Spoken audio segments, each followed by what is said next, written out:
Edad Media no fue solo un mundo estático, donde señores y vasallos conocían su lugar en el mundo. Fue el tiempo en que el hombre comenzó a caminar buscando ese lugar en el mundo. El camino podía llevar toda la vida de un hombre y podía acabar con la vida de un hombre. Se podían encontrar la paz o la espada, la tumba o un tesoro invisible.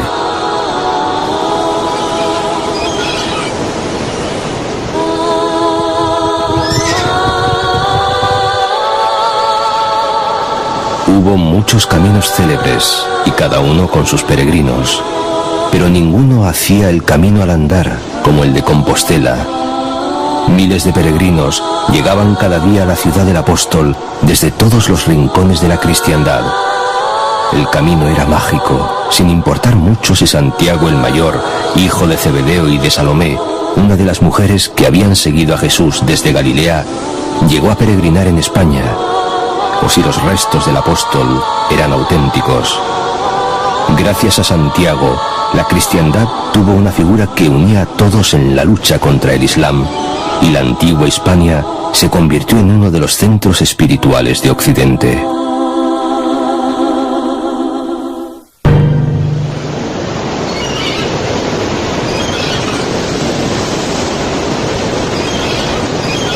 Vamos al lado del mar, por una costa hermosa y tentadora, acantilados esculpidos por la fuerza sobrenatural de las olas, playas solitarias, rías donde los animales y las plantas todavía se maravillan de la vida.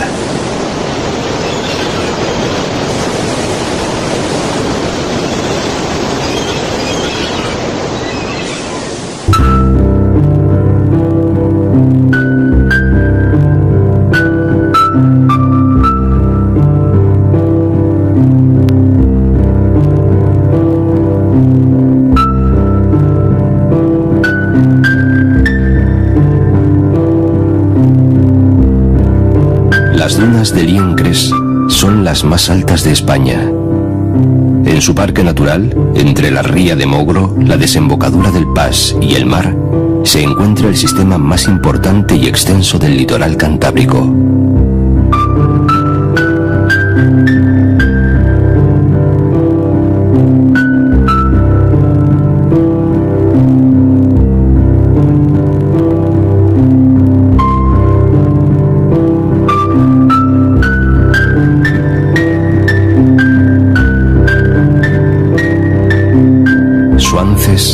Es hija y madre de la literatura. Aquí halló Pereda el escenario para su novela La Puchera, y en Cortiguera Amos de Escalante el de su Ave María Estella. Pero sobre todo aquí estuvo la casa solariega de Calderón de la Barca. Los de la Barca eran nada menos que los dueños de la embarcación que pasaba a los peregrinos de un lado a otro para salvar las casi siempre peligrosas aguas del río. Algunos peregrinos fueron acogidos en su casona medieval, y la leyenda y Amos de Escalante afirman que uno de ellos fue San Francisco de Asís cuando peregrinó a Compostela. Dice Jean-Paul Sartre que Santillana es una reliquia de la vida del hombre, y añade Ortega y Gasset que es una villa hecha para que se reciten décimas sin parar. El pueblo dice que Santillana del Mar es la ciudad de las tres mentiras, pues ni es santa, ni es llana, ni está al lado del mar.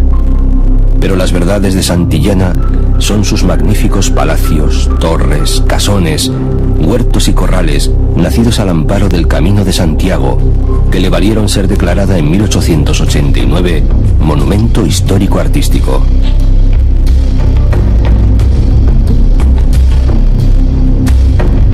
A los peregrinos del siglo X que la visitan por vez primera, según los libros de regla del monasterio, les seguirán a mediados del siglo XIX los peregrinos de la alta sociedad madrileña que veranean aquí, restaurando sus magníficos palacios, y hoy en día peregrinos de todas las partes del mundo en busca de este poema en piedra. Mentiras, verdades y prodigios peregrinos que comenzaron cuando durante la Reconquista y tras la repoblación de Alfonso VIII, un grupo de monjes procedentes de Asia Menor fundó un pequeño cenobio para custodiar las reliquias de una santa llamada Juliana, que había sido martirizada en aquellas tierras durante las persecuciones de Diocleciano. A la villa que creció en torno al templo se le llama Santillana Venida del Mar, que luego sería Santillana del Mar. Parada, hogar y milagro en el corazón del peregrino. Y a 2 kilómetros escasos de Santillana, una de las maravillas no solo del camino, sino de la humanidad. La cueva de Altamira, el yacimiento prehistórico más importante del mundo. Aquí pintó el primer artista de la historia, y sin duda uno de los más grandes. Dicen que Picasso, al ver las pinturas, exclamó: después de esto, todo es decadencia. Contemplando los bisontes de hace 12.000 años y los caballos de más de 15.000, se siente el orgullo de ser hombres, de pertenecer a la especie humana, a la cadena inmensa de generaciones que soportaron tantos peligrosos inviernos para llegar hasta aquí.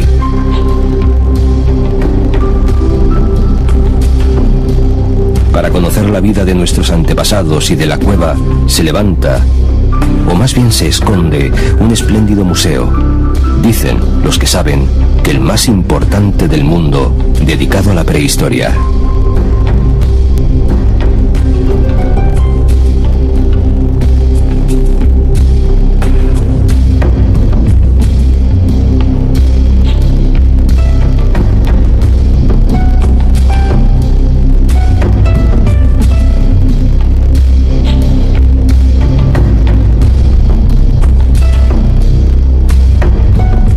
Dos siluetas blancas ponen el acento al verde, el monasterio de Santa María de Viaceli y a su lado la iglesia de San Pedro Advíncula.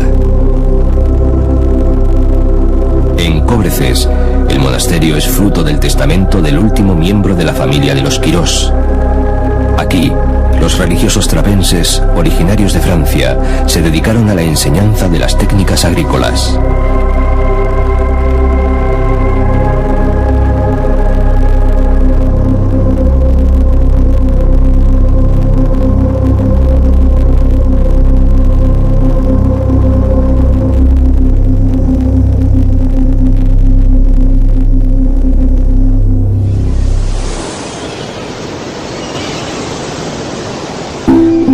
Ya espera la Comillas de los Marqueses, villa de los arzobispos, pues 5 hijos de este lugar llegaron a ser ilustres prelados.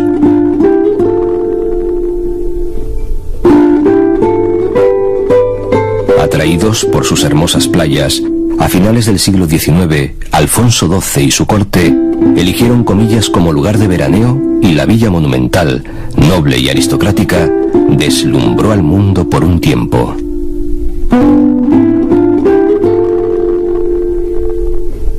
Un indiano y mecenas, Antonio López y López, nombrado marqués de Comillas por Alfonso XII, utilizó su fortuna para convertir su ciudad natal en un auténtico tesoro del modernismo, respetando y sabiendo conservar todo el encanto rural de esta tierra de tierras y labradores.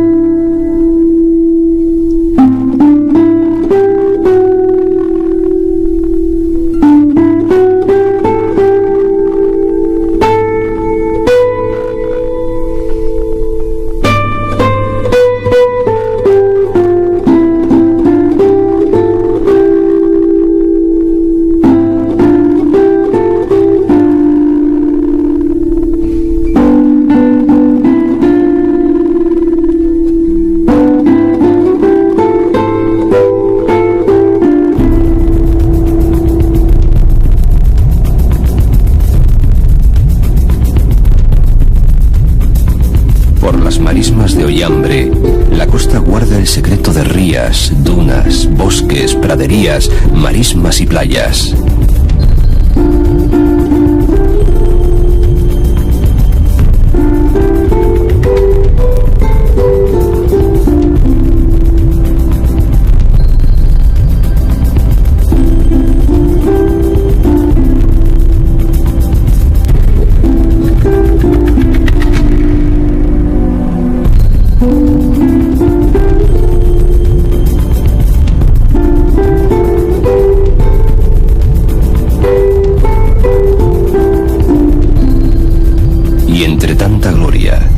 dibujan las líneas del castillo, la iglesia y los restos de la muralla de San Vicente de la Barquera. Aquí llegó Carlos V, un 29 de septiembre de 1517, para permanecer 14 días en el convento franciscano de San Luis. Y aquí contempló por vez primera el futuro emperador una corrida de toros a la portuguesa. El palacio de la familia Corro y la iglesia de Nuestra Señora de los Ángeles se acomodan bajo la protección del castillo y la muralla, que fueran defensa inexpugnable para normandos y vikingos. El puente de la Maza, que llegó a contar con 32 arcos y fue considerado como uno de los más grandes del reino, permite el acceso a la Barquera y su santuario, la Virgen que dio nombre a San Vicente.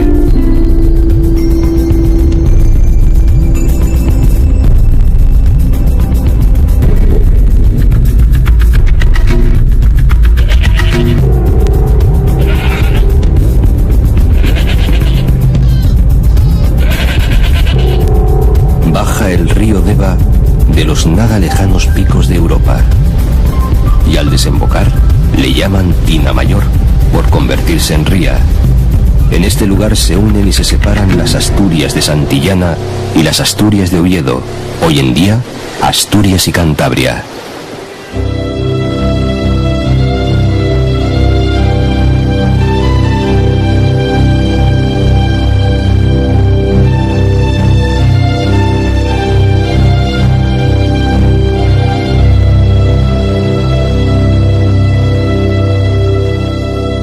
Frente al mar se suceden pueblos, colinas, bosques, pequeñas ensenadas, escarpados acantilados, islas, islotes y playas de blanca arena. Así hasta llegar a Llanes, que conserva murallas, hermosos palacios, capillas y documentos que hablan de incursiones vikingas, y sobre todo se conserva a sí mismo en el corazón del caminante desde que ve el Santo Cristo del Camino.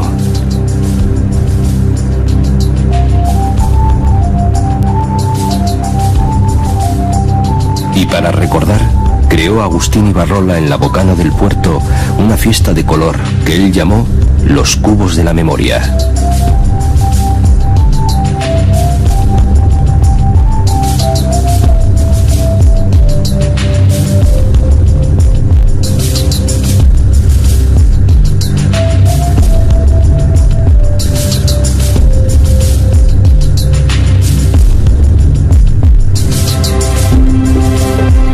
Para algunos, el más bello paseo marítimo del mundo no está pavimentado de mármol, sino de la hierba verde del Paseo de San Pedro en Llanes.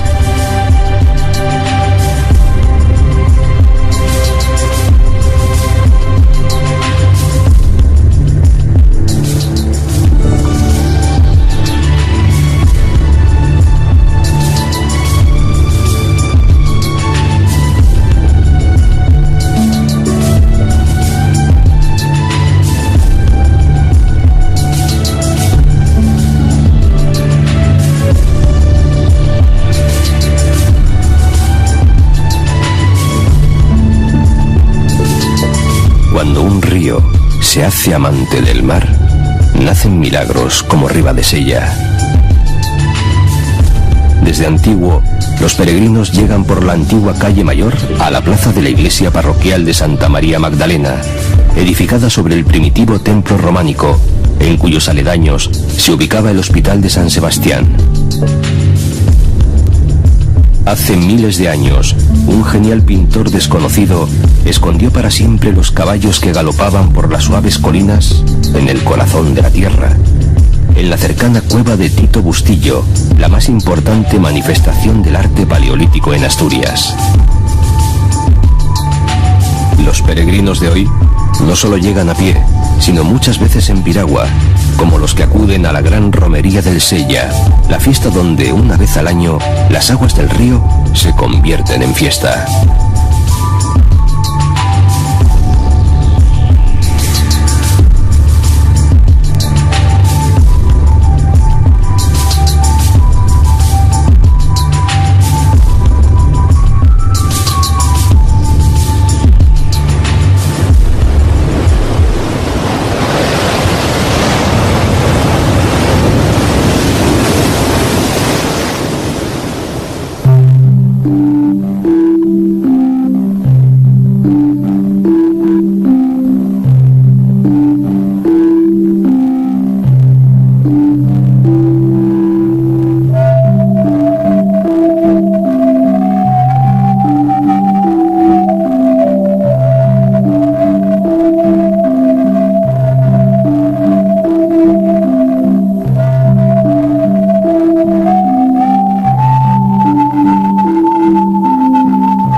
es un don del mar, un regalo de las ballenas.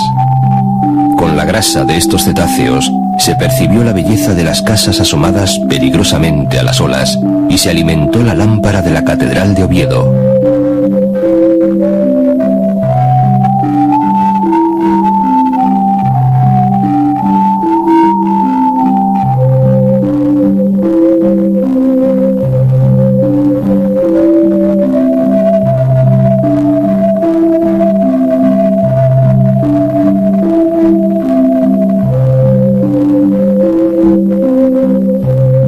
De Gante, cuando todavía no era Carlos I el rey, ni mucho menos Carlos V el emperador, vio tierra española por vez primera el viernes 18 de septiembre de 1517.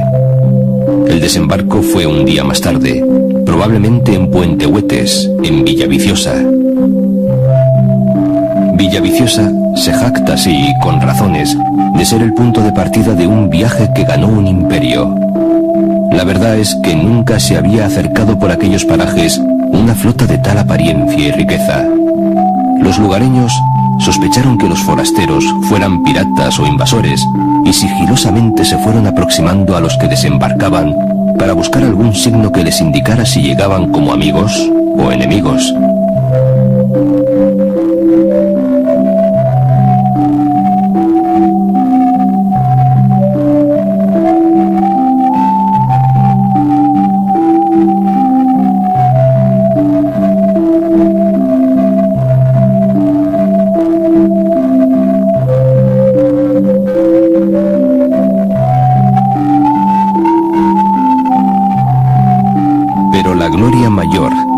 Viciosa villa es un líquido mítico y dorado, el agrio vino de las manzanas, el hidromiel de los dioses asturianos.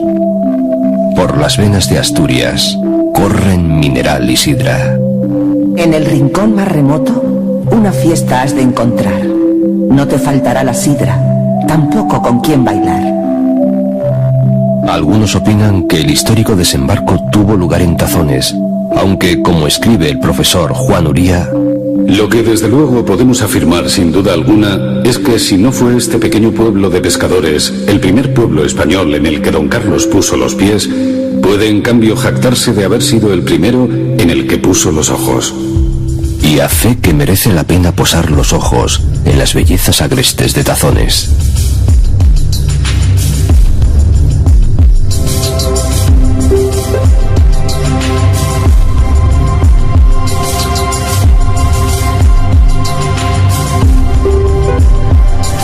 Se hace necesario un alto en el camino para mirar al cielo desde el conventín, el prerrománico monasterio de San Salvador de Valdedios.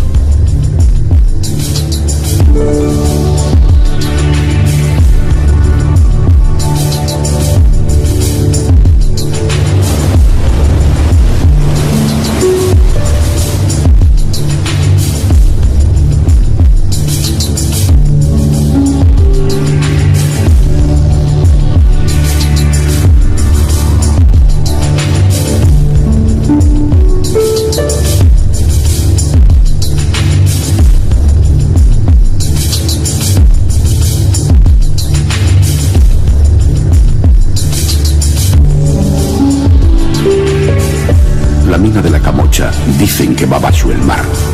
Por eso los pescadores oyen el grisú explotar.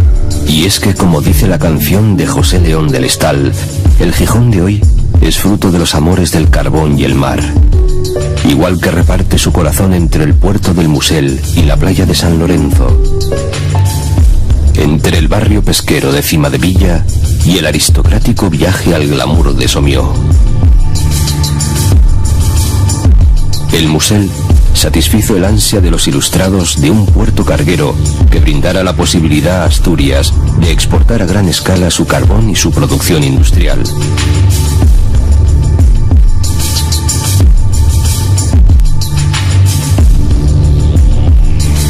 El sueño se cumplió en la patria del más grande ilustrado español, Melchor Gaspar de Jovellanos, quien intuyó el Gijón que después cantó Gerardo Diego, Villa Noble y del Carbón.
Gijón, el de espumas, que va del cerro de Santa Catalina a la playa de San Lorenzo, se bañó una reina, Isabel II, convirtiendo la ciudad en meca del descanso estival de las elegantes, en el circuito decimonónico del veraneo del norte, ese otro peregrinaje que vino tras el Camino de Santiago.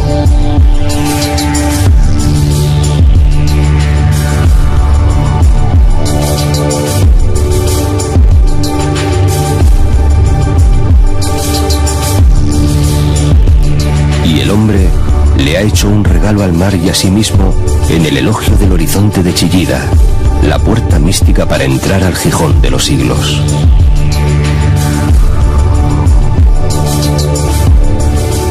Estrabón y Plinio narraron la historia de los primeros moradores astures, y más tarde, las crónicas altomedievales narran el amor apasionado entre Munuza, gobernador musulmán y compañero de Tarik, y Dosinda, la hermana de Pelayo, ante la ira del noble godo. A partir de aquellos amores, la Reconquista, además de razones de Estado, escondió razones más íntimas.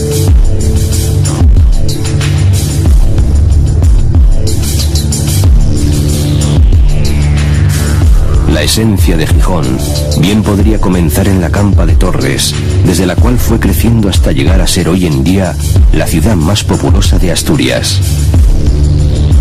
Una ciudad transparente donde se descubren las huellas de sus moradores: pescadores, cigarreras, artesanos, mineros, trabajadores llegados de acá y de allá.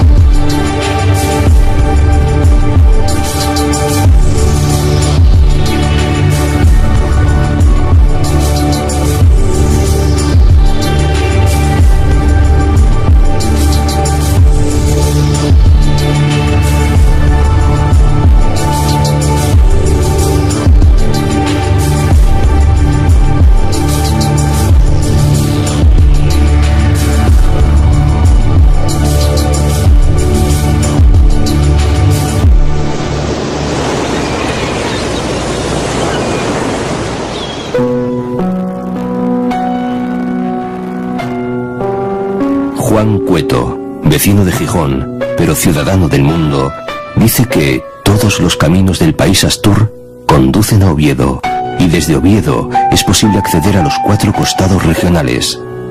Oviedo fue clave en el Camino del Norte, que dicen que fue el de los iniciados. Tal vez por eso, ya decían los peregrinos medievales: el que va a Santiago y no al Salvador, visita al criado y deja al Señor. Para algunos era una estación más del camino, pero para muchos fue la verdadera meta, como para Fernando II de León o Alfonso XI de Castilla. La catedral esconde los secretos en piedra mejor guardados del camino y muchas sorpresas. Pero su gran tesoro es su cámara santa, donde con el arca santa, la cruz de los ángeles y la de la victoria se guardan los orígenes de la monarquía asturiana, que son los orígenes de los reyes de España y de España misma.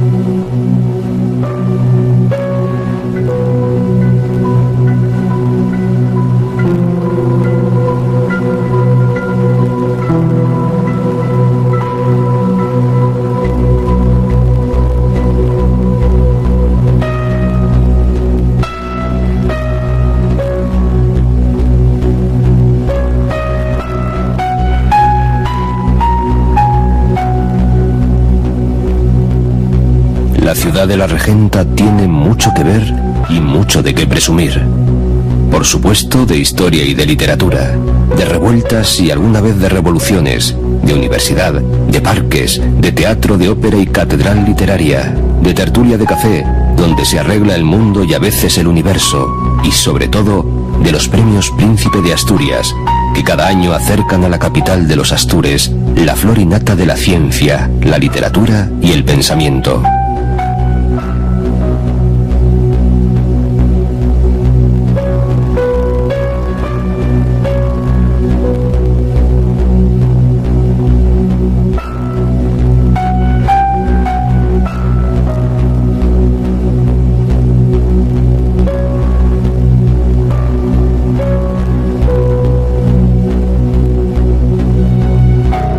Los carballones, llamados así en honor de un milenario árbol sagrado, talado en aras del progreso, nunca pudieron reprimir su innata socarronería y buen humor. Y así narra en verso Luis de Tapia. En Oviedo, cuando alguno por su abolengo o su prez presumía inoportuno de mal fundada altivez, la turba de gente nueva decía de tal truán: hay que llevarlo a que beba en el caño del fontán. Porque en este recuperado monumento solo se puede beber arrodillándose, mal que le pese a los soberbios.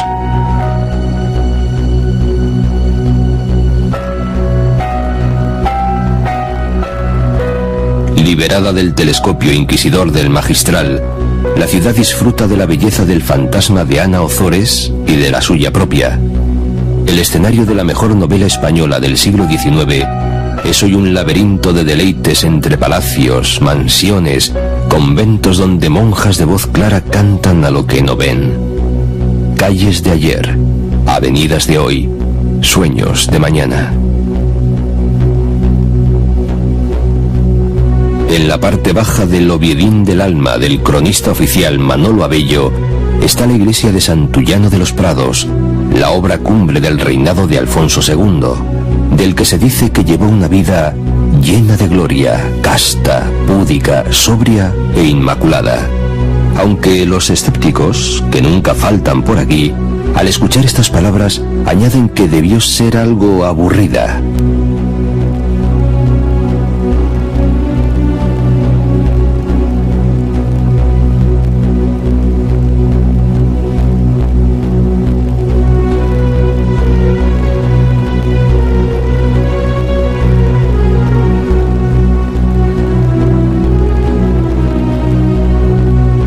Aunque aburrirse en Oviedo es imposible, y si se llegase al hastío, los monumentos del Naranco esperan en la colina ciclista que domina la ciudad. Uno de los más bellos edificios del prerrománico asturiano, si no el que más, es el Palacio de Recreo y Caza que Ramiro I, al que las crónicas llaman Vara de Justicia, mandó levantar en los terrenos de la ladera sur del monte, Santa María del Naranco. Cerca construyó una iglesia que es una oración de piedra, San Miguel de Lillo. Fue desde aquí donde el rey se despidió de este mundo, sin dejar de mirar a Oviedo, y es que es difícil despedirse de Oviedo, y más, poder olvidarlo.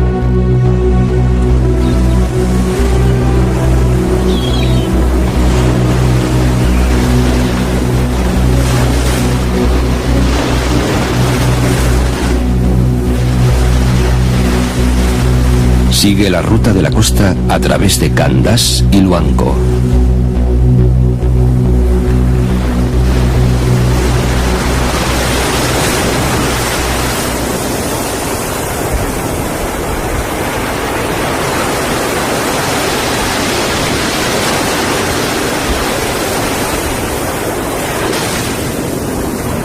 Luego el mar llega hasta la villa costera más antigua del camino, pues se fundó en el año 1100. Es la patria chica de don Armando Palacio Valdés.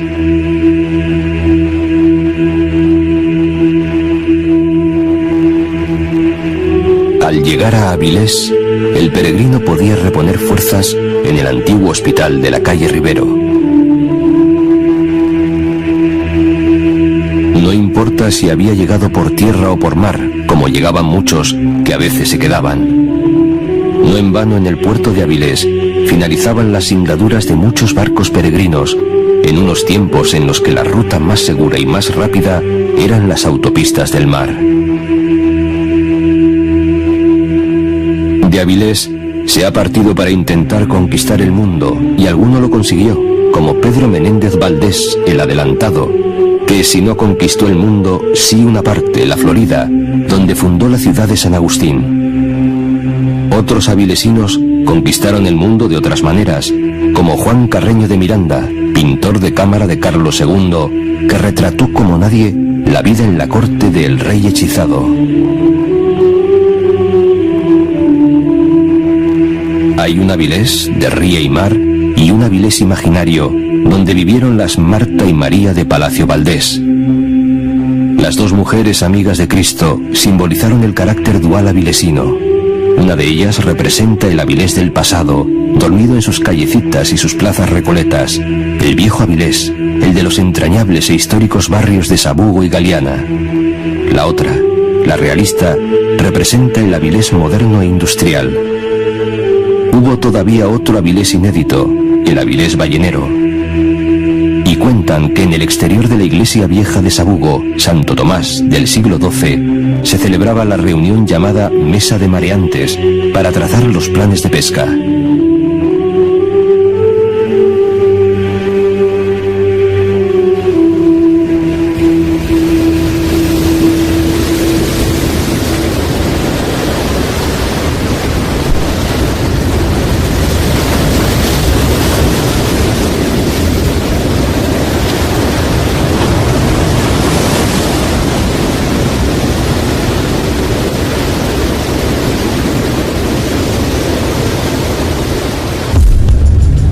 Peregrino llega ahora a las tierras del concejo de Soto del Barco, cuyo nombre le viene de la barca que a los pies del castillo de San Martín comunicaba las dos orillas del carbonero río Nalón.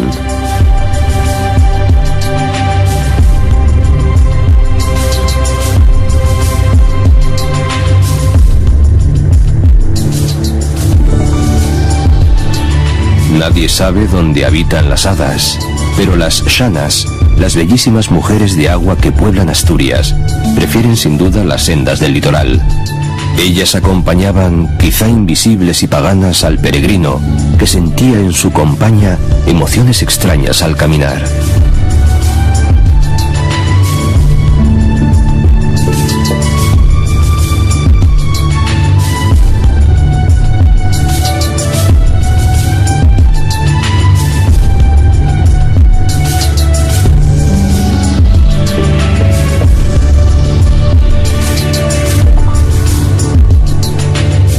Encantamiento, aparece un pueblo colgado sobre el mar.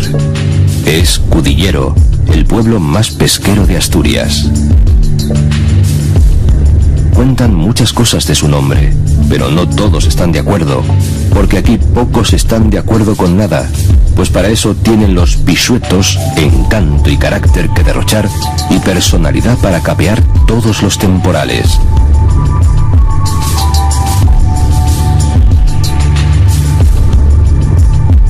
Cudillero se convirtió en un famoso centro pesquero cuando en el siglo XV solicitó el privilegio del alfolí, petición que nunca fue atendida, pero ya se sabe que el que calla otorga. Y la sal de la vida quedó derramada en las escarpaduras de este pueblo que pesca no solo peces, sino los corazones de los viajeros. Y es que las callejuelas de la villa Pisueta están encantadas. Por ellas deambula el diañu, un pequeño demonio con forma humana y curioso sentido del humor. Este diablillo tiene escondido el tesoro de los moros en algún lugar de la comarca y le gusta hacerse ver con figura de buena moza y patas de cabra. Los de Cudillero, que no le tienen miedo ni a él ni a nada, pero sí respeto, le dicen así para conjurarlo: si sos el diaño de ti arreniego del demonio, arreniego de los costrosos del infierno.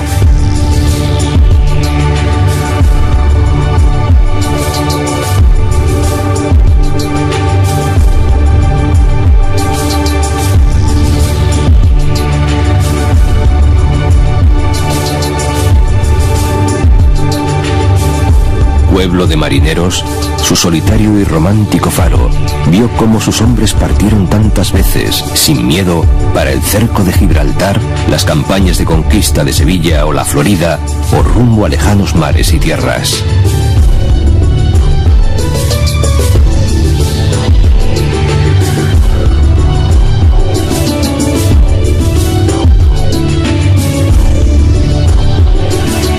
Luarca dijo que somos al mismo tiempo cada valle y la suma de todos ellos, y el peregrino acaba siendo la suma de todos sus pasos.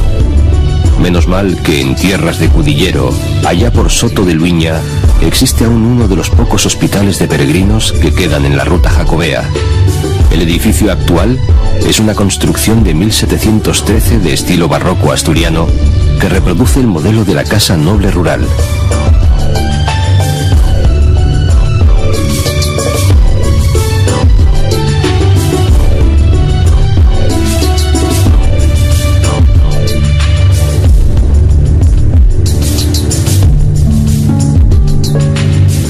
El Cabo Vidio es un privilegiado mirador que se eleva a 100 metros por encima del mar. El viento golpea aquí con furia en los días de tormenta.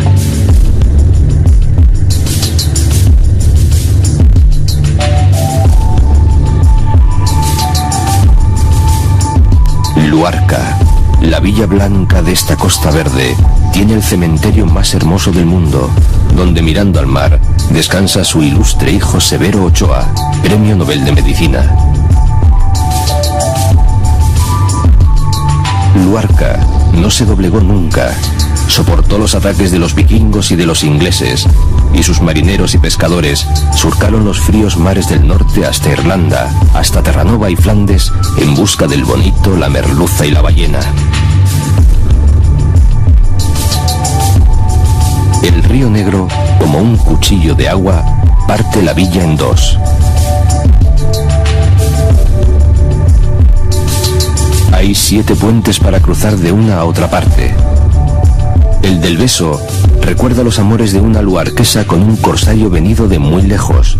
Cuentan que el padre de la doncella no aprobó la relación y cortó las cabezas de los amantes cuando estaban unidas en un apasionado beso. El puente es el beso fundido en piedra, abrazando las dos orillas.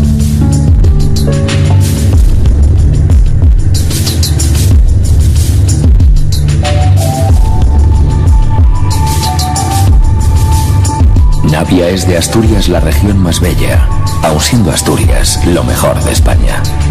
Eso dijo don Ramón de Campoamor, que por supuesto era de Navia. Navia recibe su nombre de la diosa de las aguas prerromana Niega, y en su iglesia de Nuestra Señora de las Barcas se venera una virgen que se apareció en alta mar, salvando a unos asustados pescadores de una terrible tempestad. ¿Tendría la virgen algo que ver con la diosa?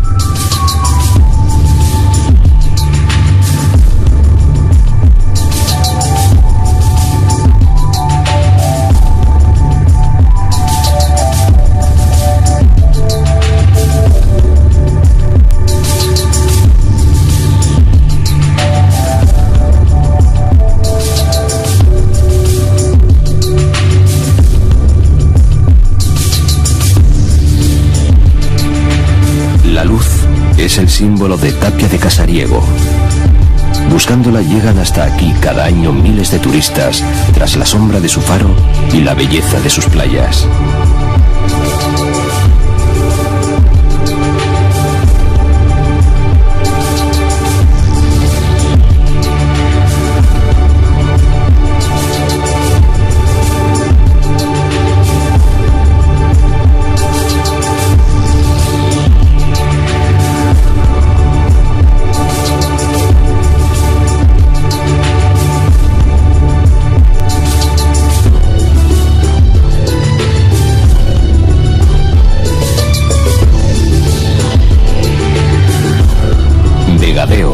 Antiguamente conocido como Vega de Ribadeo, en la margen derecha del río Eo, es una de las fronteras invisibles entre Asturias y Galicia.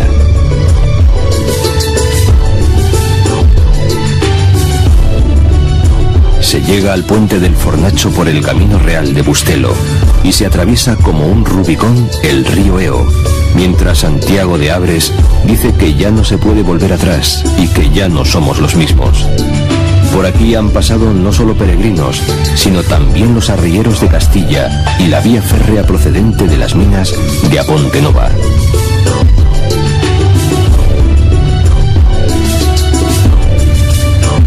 Castropol es, en palabras de la escritora Ángeles Caso, callejas empedradas, Ventanas cuyos visillos la esposa de un marino consumió los años bordando en soledad.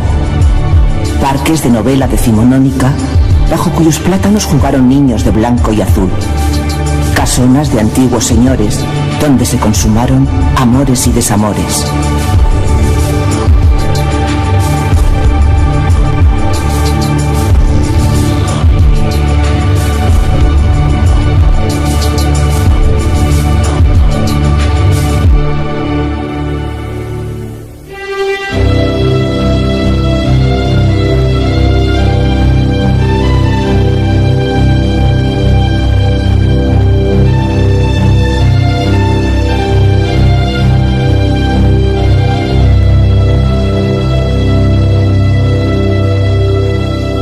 Ribadeo, la última ciudad de Galicia y la primera de Asturias. O al revés, porque en la raya de los celtas a veces la niebla y la belleza confunden las fronteras.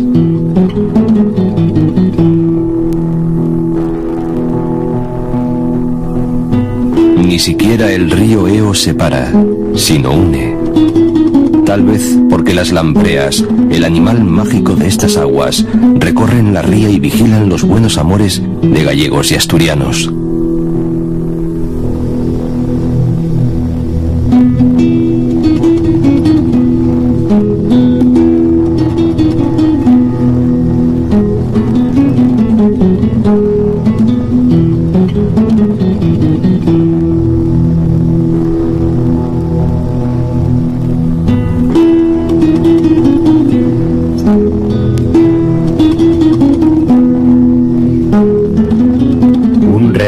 Sombras y de vientos oponía la tierra a las estrellas. Así comienza un poema de Álvaro Cunqueiro, dedicado a Vilanova de Lourenzá. En su iglesia se guarda el marmóreo sepulcro paleocristiano de Osario Gutiérrez, conocido como el Conde Santo. La iglesia forma un todo con el monasterio del Salvador.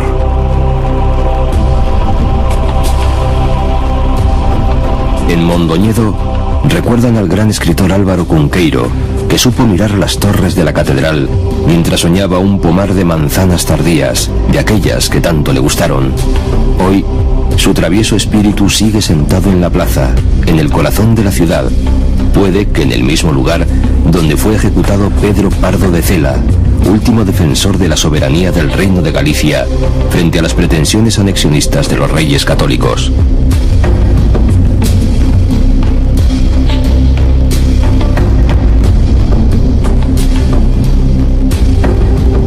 La villa, desde el principio, se forjó sobre mitos como el del obispo Maeloc. Renació muchas veces de sus cenizas, como cuando fue destruida por los árabes. Y fue capital de la provincia bretona hasta la eliminación formal del Reino de Galicia en 1833.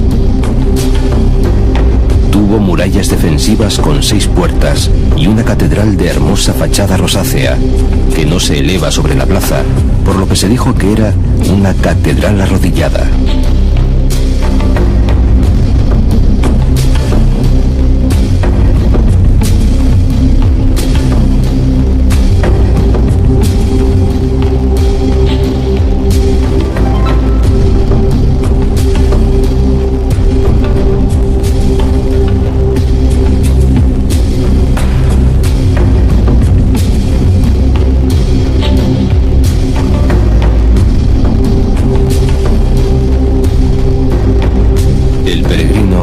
Llega a Villalba, capital de Aterrachá, oliendo en el aire la proximidad de Santiago. Fundada por los romanos en un cruce de caminos, su historia es también la de Fernán Pérez de Andrade el Bueno, promotor del puente que le da origen. Y su castillo fue uno de los pocos que escapó a la furia popular durante las revueltas de los irmandiños. Ya antes de que existiera el Camino de Santiago, el monasterio de Sobrado dos Monses era famoso en toda Galicia. Había sido parte del señorío de los Présaras, hasta que el último de los condes, Hermenegildo, fundó en el año 950 el monasterio, y en él profesó al quedar viudo de su esposa, Paterna Gundesíndez. Desde entonces, fue uno de los monasterios más ricos al heredar los bienes del condado.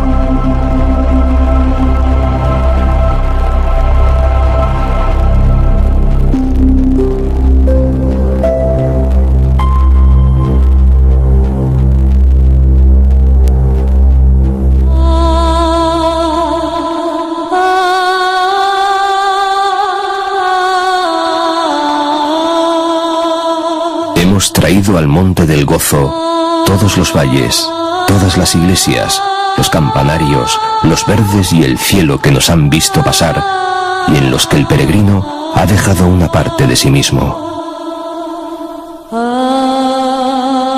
A Santiago no se vienen a buscar los tesoros de oro, azabache y piedra, aunque los haya, sino los tesoros invisibles que están en el fondo de nosotros mismos.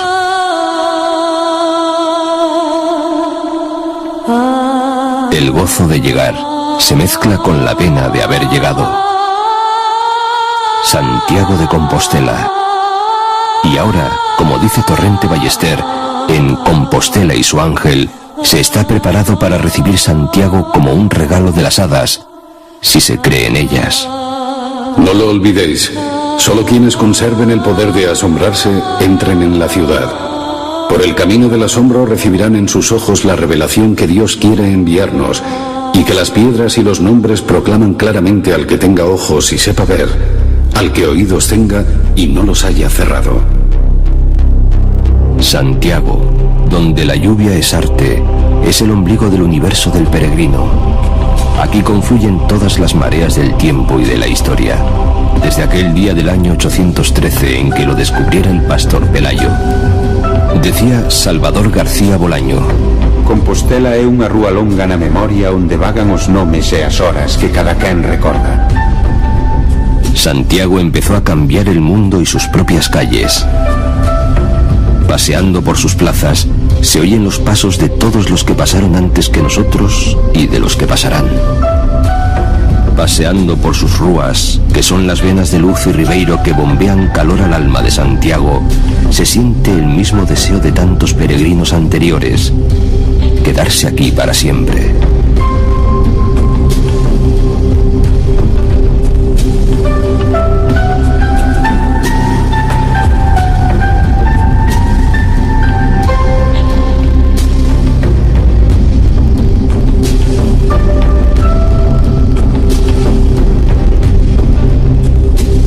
Se dijo que el camino del norte era el de los iniciados. Tal vez sea verdad, pero al final ni el camino es igual, ni nosotros somos ya iguales. Puede que hayamos encontrado el norte y que las catedrales de hierba y mar nos recorran por dentro.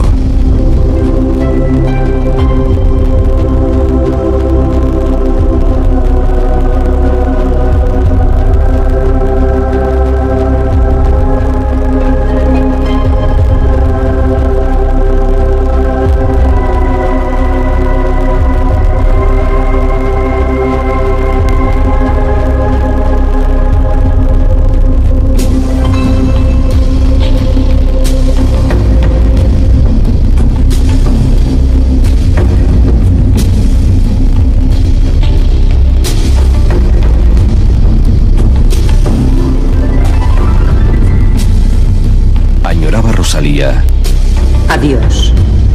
Cando volverse volvo, todo estará onde estaba. Os mesmos montes negros e as mesmas alboradas, do Sar e do Sarela mirándose nas augas. Os mesmos verdes campos, as mesmas torres pardas da Catedral Severa, ollando as lontananzas.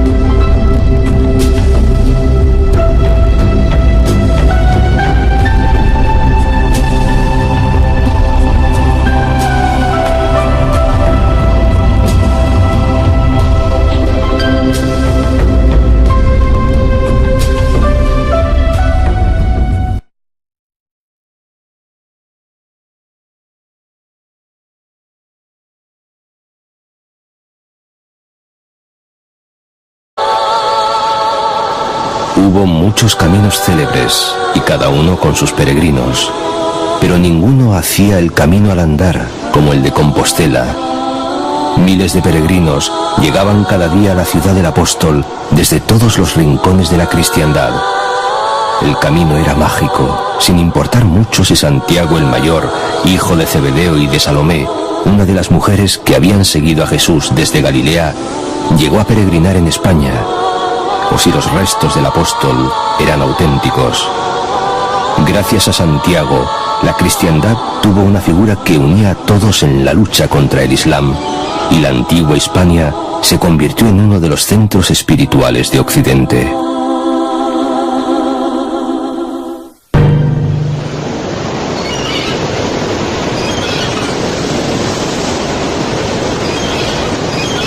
Vamos al lado del mar, por una costa hermosa y tentadora. Acantilados esculpidos por la fuerza sobrenatural de las olas.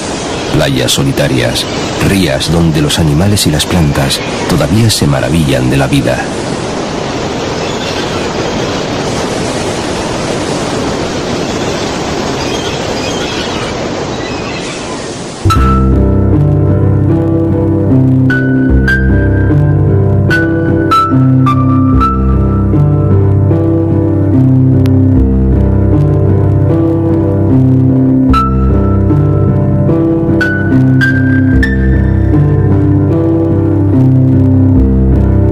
Las dunas de Liencres son las más altas de España.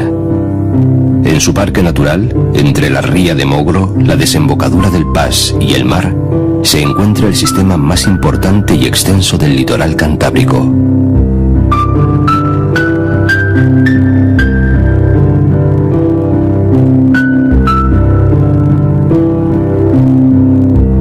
Santa María de Viaceli y a su lado la iglesia de San Pedro Advíncula. En Cobreces, el monasterio es fruto del testamento del último miembro de la familia de los Quirós. Aquí, los religiosos trapenses, originarios de Francia, se dedicaron a la enseñanza de las técnicas agrícolas.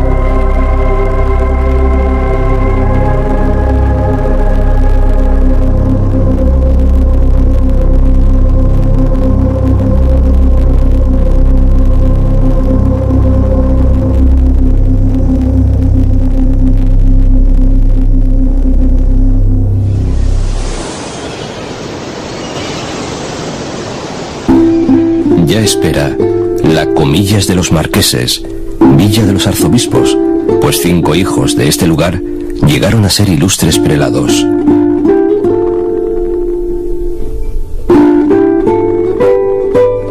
Atraídos por sus hermosas playas, a finales del siglo XIX, Alfonso XII y su corte eligieron Comillas como lugar de veraneo y la villa monumental, noble y aristocrática, deslumbró al mundo por un tiempo.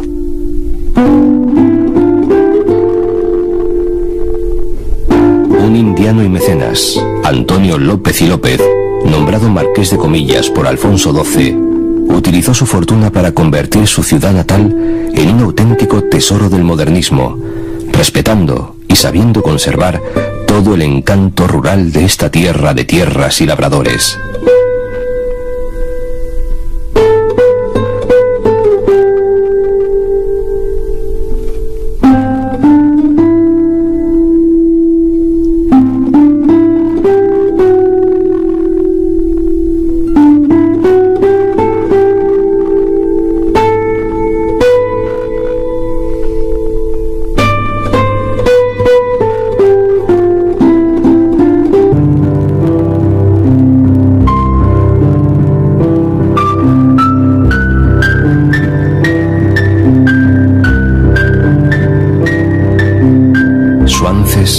Es hija y madre de la literatura. Aquí halló Pereda el escenario para su novela La Puchera, y en Cortiguera Amos de Escalante el de su Ave María Estella.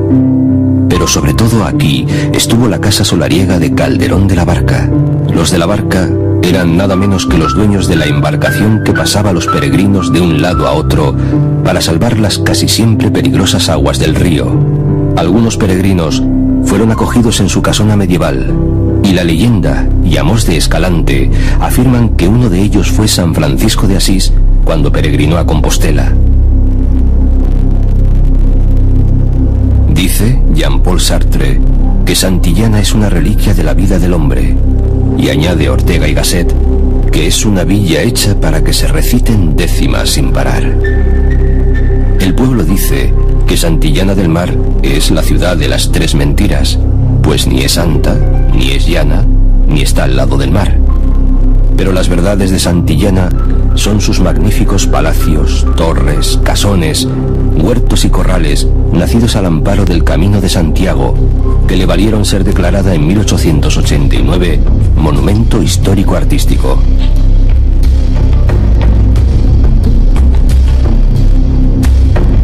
A los peregrinos del siglo X que la visitan por vez primera, según los libros de regla del monasterio, les seguirán a mediados del siglo XIX los peregrinos de la alta sociedad madrileña que veranean aquí, restaurando sus magníficos palacios, y hoy en día peregrinos de todas las partes del mundo en busca de este poema en piedra.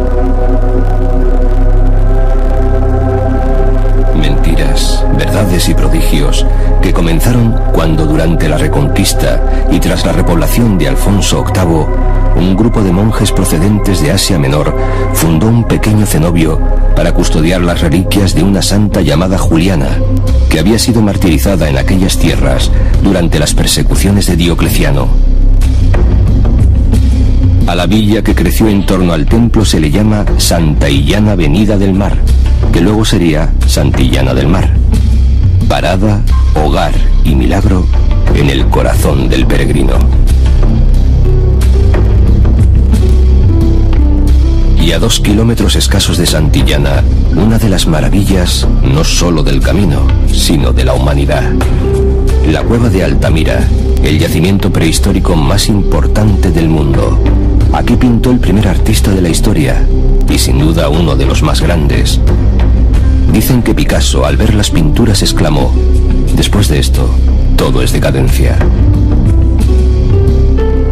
Contemplando los bisontes de hace 12.000 años y los caballos de más de 15.000, se siente el orgullo de ser hombres, de pertenecer a la especie humana, a la cadena inmensa de generaciones que soportaron tantos peligrosos inviernos para llegar hasta aquí.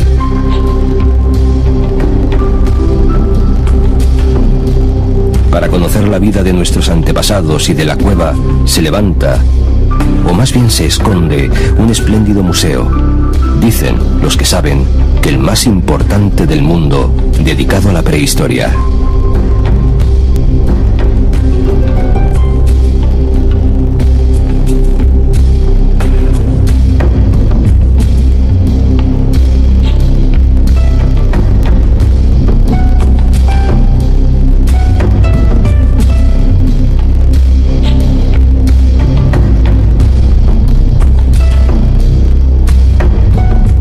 Dos siluetas blancas ponen el acento al verde.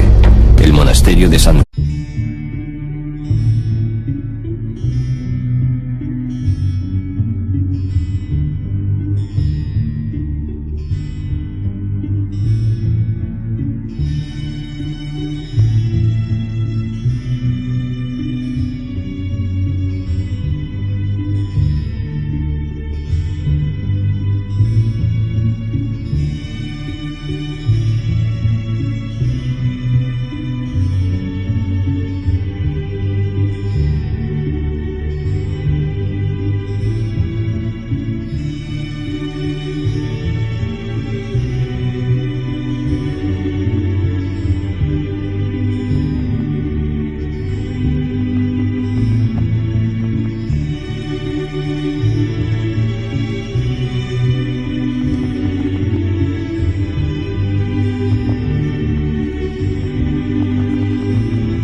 La Edad Media no fue solo un mundo estático, donde señores y vasallos conocían su lugar en el mundo. Fue el tiempo en que el hombre comenzó a caminar buscando ese lugar en el mundo. El camino podía llevar toda la vida de un hombre y podía acabar con la vida de un hombre.